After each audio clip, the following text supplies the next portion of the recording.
स्वागत है आपका प्राइम टीवी में और मैं हूं आपके साथ स्वप्निल यादव। वक्त हो चला है बड़ी खबर का, तो उत्तर प्रदेश की खबरों से शुरुआत करते हैं। लोकसभा चुनाव 2024 के लिए सभी पार्टियां रणनीति बनाने में जुटी हुई हैं। टिकट बंटवारे को लेकर शनिवार को भारतीय जनता पार्टी की केंद्रीय चुनाव समिति की बैठक हुई, जिसमें प्रधानमंत्री नरेंद्र मोदी समेत कई बड़े नेताओं ने शिरकत की। सूत्रों की माने तो बीजेपी की केंद्रीय चुनाव समिति की बैठक में 2 राज्य मंत्रियों के टिकट कटना लगभग तय माना जा रहा है। केंद्रीय मंत्री वीके सिंह का गाजियाबाद बक्सर से, अश्विनी चौबे का टिकट कटना लगभग तय माना जा रहा है। उत्तर प्रदेश की मुरादाबाद से कुंवर सर्वेश को फिर से टिकट मिल सकता है। वहीं अगर बात की जाए सहारनपुर से राघव लखनपाल को फिर से टिकट मिलना तय माना जा रहा है। वहीं मेरठ से सुरेश राणा और को टिकट दिया जा सकता है। तो सूत्रों की माने तो पीलीभीत से वरुण गांधी का टिकट कट गया है। जितिन प्रसाद को पीलीभीत से उम्मीदवार बनाया जा सकता है, जबकि सुल्तानपुर से मेनका गांधी को फिर से टिकट मिल सकता है। वहीं बदायूं की बात की जाए तो संघमित्रा का टिकट भी काटा जा सकता है। तो भारतीय जनता पार्टी चुनाव से पहले कई सांसदों के टिकट काटने के प्लान बना रही है। फिलहाल जो भारतीय जनता पार्टी का चुनाव से पहले मूड देखने को मिल रहा है वो काफी सक्रिय देखने को मिल रहा है। न जाने कितने सांसदों के टिकट कट चुके हैं। प्रत्याशियों के नामांकन की जो प्रक्रिया है वो शुरू हो गई है और तारीखों का ऐलान हो चुका है। लगभग पहले चरण की नामांकन प्रक्रिया शुरू हो गई है और 27 मार्च तक चलेगी। ऐसे में अगर बात की जाए टिकट कटने की, तो भारतीय जनता पार्टी लगातार केंद्रीय चुनाव समिति की बैठक में मंथन कर रही है कि किसका टिकट काटना है और किसे कहां से टिकट देना है। तो शनिवार को भारतीय जनता पार्टी ने जब केंद्रीय चुनाव समिति की बैठक की तो कई सांसदों के कई जगह से टिकट कटे हैं। माना जा रहा है कि लोकसभा चुनाव 2024 के लिए सभी पार्टियां रणनीति बनाने में जुटी हुई हैं और टिकट बंटवारे को लेकर शनिवार को भारतीय जनता पार्टी के केंद्रीय चुनाव समिति की बैठक हुई है।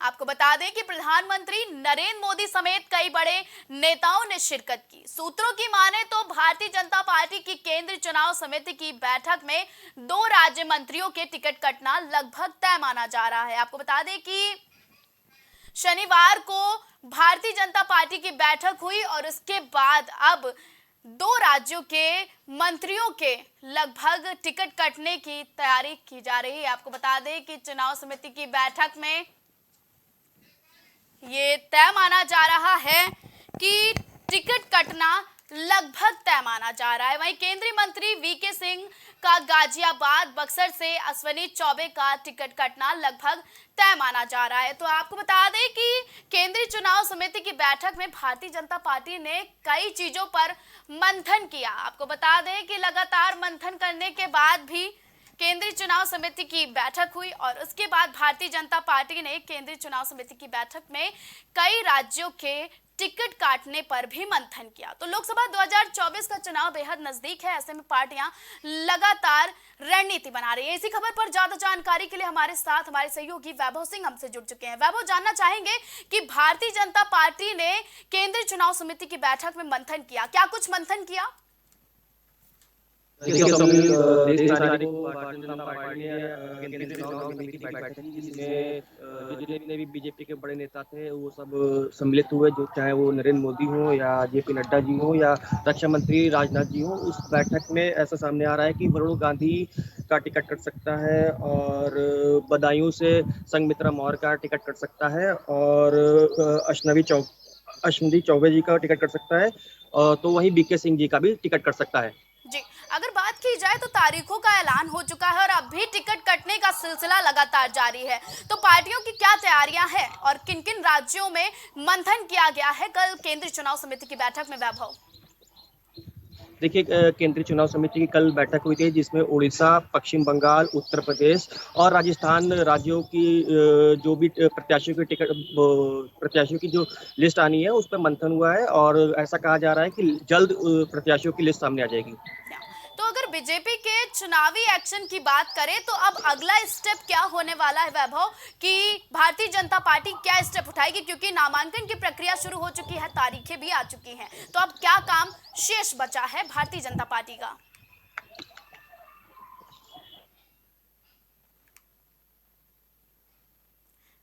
तो संपर्क नहीं हो पा रहा है। बीजेपी की एक और सूची जल्द ही आने वाली है और आपको बता दें कि केंद्रीय समिति की बैठक में भारतीय जनता पार्टी ने मंथन किया और इस बैठक में कई राज्यों के टिकट कट सकते हैं और किसका नाम सामने निकल कर आएगा इस पर भी इस बैठक में चर्चा हुई। तो जल्द ही भारतीय जनता पार्टी एक और सूची जारी करेगी और भारतीय जनता पार्टी का चुनावी एक्शन क्या होगा ये तो वक्त ही बताएगा। तो लोकसभा 2024 का चुनाव बेहद नजदीक है, ऐसे में तारीखों का भी ऐलान हो चुका है। वह बहुत ज्यादा जानकारी हमारे दर्शकों तक पहुंचाने के लिए बहुत बहुत धन्यवाद। यूपी में विधानसभा चुनाव समाजवादी पार्टी के साथ लड़ने वाली पार्टी अपना दल ने लोकसभा चुनाव के लिए उतारे गए अपने 3 उम्मीदवार वापस ले लिए हैं। अपना दल की प्रमुख पल्लवी पटेल ने 3 प्रत्याशियों की लिस्ट जारी की है और इसके बाद पल्लवी पटेल ने कहा है कि मेरी पार्टी के साथ वही करने की कोशिश हो रही है जो बिहार में नीतीश कुमार के साथ हुआ। गठबंधन के तहत मेरी पार्टी को चुनाव लड़ने के लिए सीटें ही नहीं दी जा रही हैं। केंद्रीय मंत्री अनुप्रिया पटेल की बहन पल्लवी पटेल ने कहा कि ये इंडिया गठबंधन को तय करना है कि मेरी पार्टी को गठबंधन में रहना है कि नहीं। सूत्रों की माने तो अपना दल कमेरावादी बीएसपी के साथ चुनाव लड़ सकती है। होली के बाद बीएसपी सुप्रीमो से पल्लवी पटेल की मुलाकात होनी है, जिसके बाद सियासी गलियारों में हलचल तेज हो जाएगी। तो पल्लवी पटेल का यू टर्न देखने को मिल रहा है। एक तरफ जहां चुनावी यानी कि सियासी सरगर्मी तेज हो चुकी है और दूसरी तरफ लोकतंत्र का महापर्व है और ऐसे में तारीखों का ऐलान हो चुका है, नामांकन प्रक्रिया शुरू हो चुकी है, लेकिन जो सियासी गलियारों में हलचल मची हुई है ना, वो थमने का नाम ही नहीं ले रही है। पल्लवी पटेल हो या फिर बीएसपी हो, अभी तक कई दलों ने अपने प्रत्याशियों के नाम भी जारी नहीं किए हैं। तो वहीं अपना दल ने 3 उम्मीदवारों के नाम वापस ले लिया। इसी खबर पर ज्यादा जानकारी के लिए हमारे साथ राजेश जुड़ चुके हैं। राजेश, चुनावी मैदान यानी कि चुनावी जो गलियारों में हलचल मची हुई है, ऐसे में अपना दल से पल्लवी पटेल की बड़ी प्रतिक्रिया सामने आ रही है।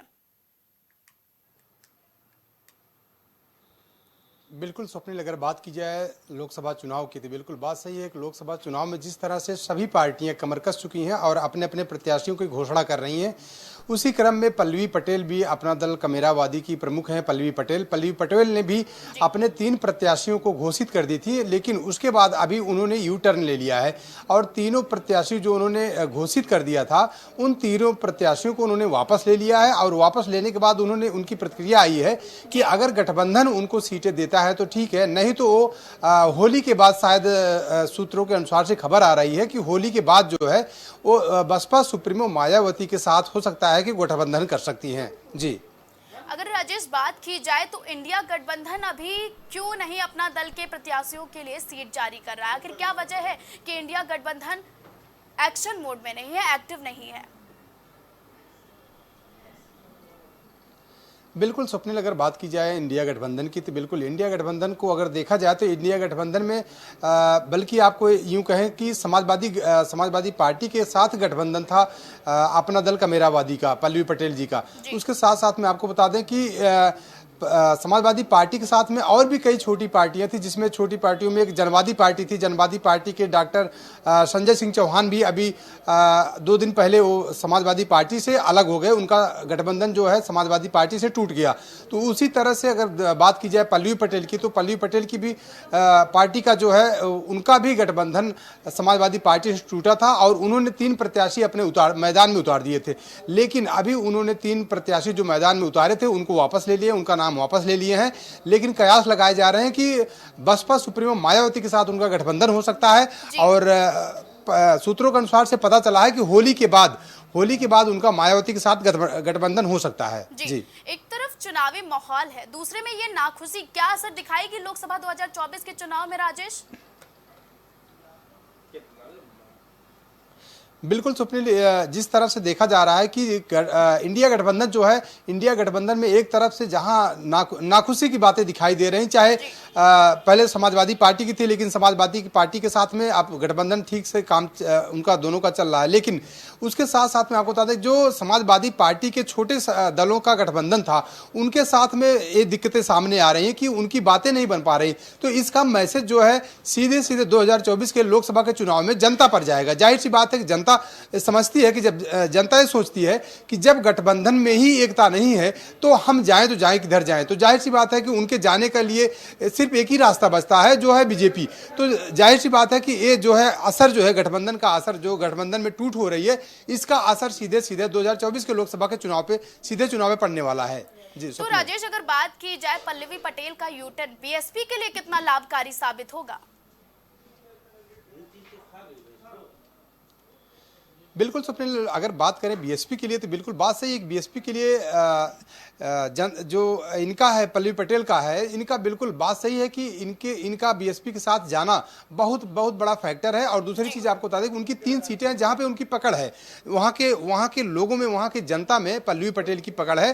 तो जाहिर सी बात है कि अगर बसपा के साथ उनका गठबंधन होता है तो जाहिर सी बात है कि वहां की सीटें जो है पल्लवी पटेल के खाते में जा सकती हैं। स्वप्निल, जानकारी हमारे दर्शकों तक पहुंचाने के लिए राजेश बहुत बहुत धन्यवाद।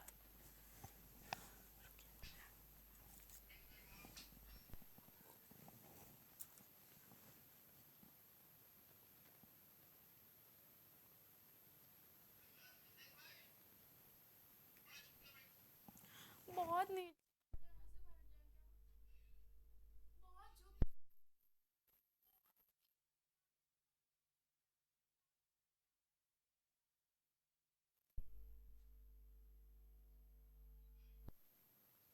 देश भर में रंगों के त्योहार होली की धूम है और ऐसे में होली से एक दिन पहले यानी आज होलिका दहन किया जाएगा। यूपी की राजधानी लखनऊ में 3480 जगहों पर आज होलिका दहन किया जाएगा। 10 जगहों पर मेला और 9 जगहों पर शोभा यात्रा निकाली जाएगी। और इस बार की होली पुलिस के लिए बड़ी चुनौती है क्योंकि होली त्योहार के साथ रमजान और आचार संहिता लागू है। पुलिस पूरी तरह से मुस्तैद है और होली में हुड़दंग करने वालों की बड़ी नजर रखी जाएगी। वहीं आपको बता दें कि पुराने लखनऊ के चौक, ठाकुरगंज, वजीरगंज फोर्स तैनात की गई है। वहीं आपको बता दें कि सादतगंज और बाजार खाला में अतिरिक्त फोर्स तैनात है। पैरामिलिट्री के साथ पीएसी की टुकड़ी तैनात की गई है। वहीं होली पर हुड़दंगियों से निपटने के लिए पुलिस अलर्ट पर है। संवेदनशील इलाकों में अतिरिक्त फोर्स तैनात की गई है।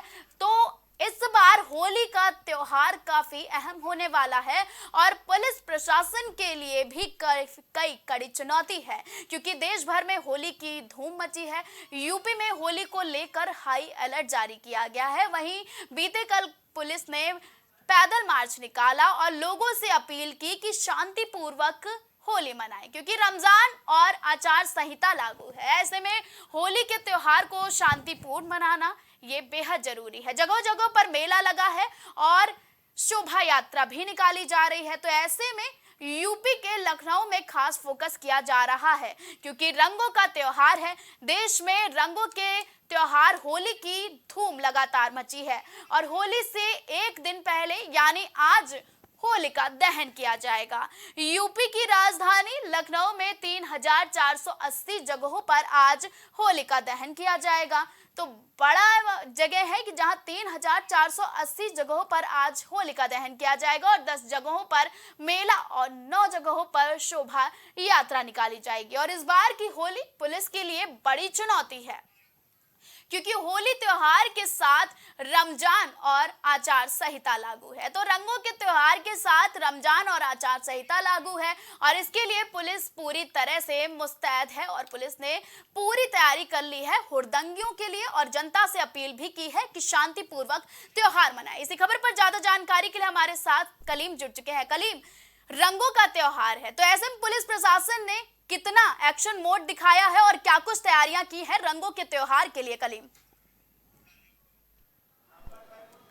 देखिए स्वप्निल जी, जैसा कि आपको मालूम है, रंगोत्सव का जो कार्यक्रम है यानी कि होली का जो कार्यक्रम है, ये एक भव्य कार्यक्रम होता है और इसमें सैकड़ों की संख्या में लोग इकट्ठा होते हैं। यानी कि अगर बात की जाए, इस दौरान लोग एक दूसरे को रंग लगा करके इसकी बधाइयां भी देते हैं। लेकिन अगर बात की जाए इस दौरान जो सतर्कता की, सुरक्षा व्यवस्था की, तो सुरक्षा व्यवस्था के जो चाक चौबंद किए गए हैं उसको लेकर के अगर बात की जाए, जो पैरा मिलिट्री फोर्स के साथ साथ पीएसी को भी जगह जगह तैनात किया गया। यानी कि अगर बात की जाए संवेदनशील इलाकों की, तो संवेदनशील इलाकों को रेड जोन में रखते हुए पूरी तरीके से पुलिस जो है वहां पर पेट्रोलिंग कर रही है। यानी कि अगर बात किया इस दौरान इन सभी संवेदनशील इलाकों में किसी तरह की कोई भी हिंसा या फिर दो समुदाय आमने सामने ना आ पाए, तो इसको लेकर के भी लगातार पुलिस अलर्ट मोड पर है। क्योंकि अगर पुलिस के लिए अगर चैलेंज की बात की जाए, तो इस बार की होली एक बड़ा चैलेंज मानी जा रही है। कारण उसका यह है क्योंकि जिस तरीके से आचार संहिता लगी हुई है, उसके साथ साथ रमजान का महीना चल रहा है और अगर तीसरी बात की जाए, धारा 144 भी लागू है। यानी कि जो तीन बातें अगर कही जाए, धारा 144 यानी कि कर्फ्यू वाली जो धारा है, इसके साथ ही आचार संहिता की अगर बात की जाए, तो इस दौरान भी अगर प्रचार प्रसार की अगर बात की जाए, वो चीजें नहीं हो सकती। और इसके साथ अगर मेले की बात की जाए, तो मेलों में जो हुड़दंगी आते हैं और हुड़दंगियों के कारण वहां पर जो अराजकता फैलती है और उससे माहौल की जो स्थिति है वो भी बिगड़ती है। तो इन सभी को से निपटने के लिए लगातार जो पुलिस है वो हर संवेदनशील इलाकों पर सतर्क नजर आ रही है। और इसके साथ अगर बात की जाए इंटेलिजेंस की बात, तो एलआईयू की जो टीम है उनको भी जगह जगह पर लगाया गया है। और पीस कमेटी की जो मीटिंगें हैं, उन मीटिंगों के जरिए हर धर्म गुरुओं से अपील की जा रही कि इस दौरान किसी तरह की कोई भी ऐसी अपील ना की जाए जिससे कि माहौल की स्थिति बिगड़ सके।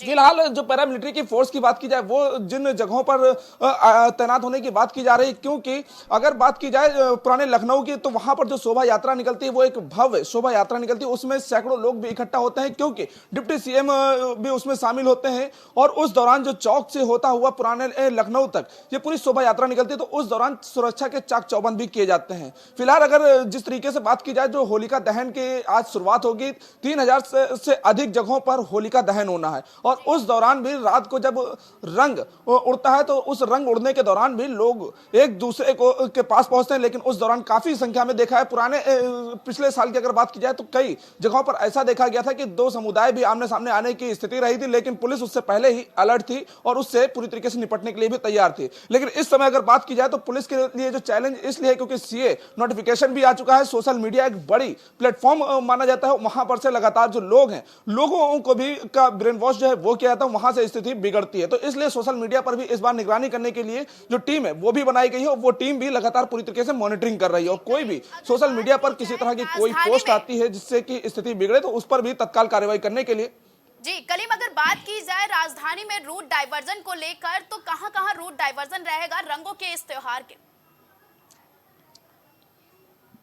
देखिए स्वप्निल जी, जिस तरीके से रूट डाइवर्ट की बात की जाए, तो इस मामले को लेकर के भी साफ तौर से ट्रैफिक जो डीसीपी हैं उनके द्वारा भी लगातार इस मामले में लोगों से अपील की गई, क्योंकि पुराने लखनऊ का जो रूट है वो पूरी तरीके से डाइवर्ट रहेगा। यानी कि अगर बात की जाए आप अमीनाबाद अगर इलाके में जा रहे हैं या फिर चौक इलाके में जा रहे हैं, तो आपके जो चार पहिया वाहन है उनको पूरी तरीके से वहां पर प्रतिबंधित किया गया है, क्योंकि जिससे कि वहां पर जो ट्रैफिक व्यवस्था है वो पूरी तरीके से बिगड़ती है। और इसके साथ ही अगर बात की जाए नजीराबाद जाने वाली रोड और लाठीस रोड जाने वाली रोड, इन सभी जगहों पर पूरी तरह से डाइवर्ट है। और वीआईपी अगर रोडों की बात की जाए, तो उन जगहों पर भी जो सुरक्षा की दृष्टि से अगर देखा जाए, तो उन जगहों पर भी जो भारी वाहन है उन सभी वाहनों को आने जाने पर पूरी तरीके से प्रतिबंध किया गया है। जिससे कि अगर बात की जाए, जो जब होली होगी, तो होली के दौरान कोई भी वाहन ऐसा उधर से नहीं गुजरेगा जिससे कि सड़क हादसे के लोग शिकार भी हों। फिलहाल जो तेज रफ्तारों की अगर बात की जाए, उन रफ्तारों पर भी लगाम लगाने के लिए पुलिस बैरिकेड लगा करके हर वाहनों की चेकिंग कर रही है। और उस दौरान जो ड्रिंक एंड ड्राइव की अगर बात की जाए, उसको लेकर के भी पूरी तरीके से जो ट्रैफिक पुलिस का है और संयुक्त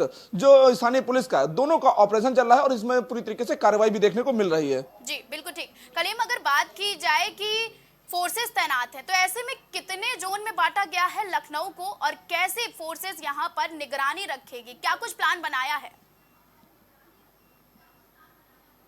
देखिए फिलहाल जिस तरीके से निगरानी करने वाली बात है, तो अगर पुराने लखनऊ की बात की जाए, क्योंकि पुराने लखनऊ में एक जो दो समुदाय भी आमने सामने रहते हैं, लेकिन भाईचारे का जो प्रतीक वहां की अगर बात की जाए, हिंदू मुस्लिम सब एक साथ मिल करके कलर खेलते हैं। लेकिन अगर उसी बीच अगर कुछ बात की जाए, कुछ ऐसे अराजक तत्व भी पहुंचते हैं जो इस माहौल को बिगाड़ने की कोशिश भी करते हैं। तो अगर बात की जाए पुराना लखनऊ, एक वहां पर जिस तरीके भव्य यात्रा भी निकलती है, तो वहां पर पूरी तरीके से रेड जोन की तरीके से बांटा गया है, येलो जोन के तरीके से अलग अलग जोन के तहत बांटेगा। जो फोर्स लगाई गई है। डीसीपी रैंक के जो अधिकारी हैं उनको भी हर जोन में तैनात रहने के साफ तौर से निर्देश दिए गए हैं। और इसके साथ ही अगर बात की जाए नॉर्थ जोन की, तो नॉर्थ जोन का जो मड़ियाओं इलाका है उस इलाके में भी कई बार ऐसी स्थिति देखने को मिलती है, दो समुदाय आमने सामने आते हैं, तो वहां पर भी पूरी तरीके से पुलिस फोर्स और पैरामिलिट्री फोर्स की अगर बात की जाए वहां पर भी पेट्रोलिंग करते हुए पूरी तरीके से अलर्ट देखने को मिला। हर अराजक तत्वों पर निगाह भी रखी जा रही है। इसके साथ ही अगर बात की जाए जो सकरी गलियां हैं उन गलियों पर ड्रोन से पूरी तरीके से निगरानी करने का भी काम हो रहा है।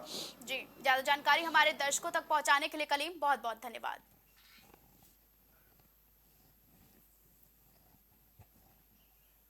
तो देश भर में रंगों का त्योहार है और ऐसे में यूपी में पुलिस अलर्ट मोड पर है और संवेदनशील इलाकों पर फोर्सेस तैनात की गई हैं क्योंकि रंगों के त्योहार में किसी भी तरह की कोई चूक ना हो, लोग शांतिपूर्वक इस त्योहार को मना सके। पुलिस प्रशासन इसके लिए अलर्ट मोड पर है। जहां एक तरफ रमजान का पाक महीना चल रहा है तो दूसरी ओर आदर्श आचार संहिता लागू हो गई है जिसको लेकर पुलिस सतर्क है और रंगों के त्योहार में भी पुलिस का एक अलग ही एक्शन मोड नजर आ रहा है। बात करें बीते कल की तो पुलिस ने पैदल मार्च निकाला, वहीं लोगों से अपील की है कि शांतिपूर्वक त्योहार को मनाएं क्योंकि ये भाईचारे का त्योहार है, रंगों का त्योहार है, खुशियों बांटने का त्योहार है, तो खुशी के साथ इस त्योहार को मनाएं। खबरों का सिलसिला लगातार जारी रहेगा। देश और दुनिया की तमाम बड़ी और अहम खबरों के लिए आप देखते रहें प्राइम टीवी। कुछ भाव पुष्प आप देख रहे हैं प्राइम टीवी, सच साहस सरोकार। प्रधानमंत्री श्री नरेंद्र मोदी का संकल्प है कि देश का हर नागरिक पोषित, सशक्त और समर्थ बने। जब पूरा विश्व इस सदी की सबसे बड़ी महामारी कोविड-19 से जूझ रहा था, उस दौरान प्रधानमंत्री श्री नरेंद्र मोदी जी के नेतृत्व में भारत सरकार ने प्रधानमंत्री गरीब कल्याण अन्न योजना का संचालन कर देश के गरीबों की खाद्य सुरक्षा सुनिश्चित की। इसी संवेदनशीलता को जारी रखते हुए आज 80 करोड़ से भी ज्यादा लोगों को मुफ्त अनाज दिया जा रहा है। सभी को अनाज, पोषित समाज। प्रॉब्लम्स थी जो मेरे को स्टेप्स चढ़ते हुए प्रॉब्लम थी, वो अब I think so 70% is improved. ठीक है, मेरे को एंकल में प्रॉब्लम थी एंड मेरे को मसल्स प्रॉब्लम थी, जो मसल्स में काफ़ी पेन रहती है, जो अब की इस टाइम पर एक बार मैंने लिया, मैं लास्ट टाइम आया था, उसके बाद मैं अब दोबारा ले आया हूँ, तो ऐसे 70% इज इम्प्रूव्ड, जो कि डॉक्टर नहीं कर सका। मैंने हाँ, मतलब मैं गंगा राम के हॉस्पिटल के डॉक्टर से तकरीबन 2 साल तक ये ट्रीटमेंट करा था कि उनको समझ ही नहीं आया ये प्रॉब्लम क्या है। दैट इज अब बेटर है।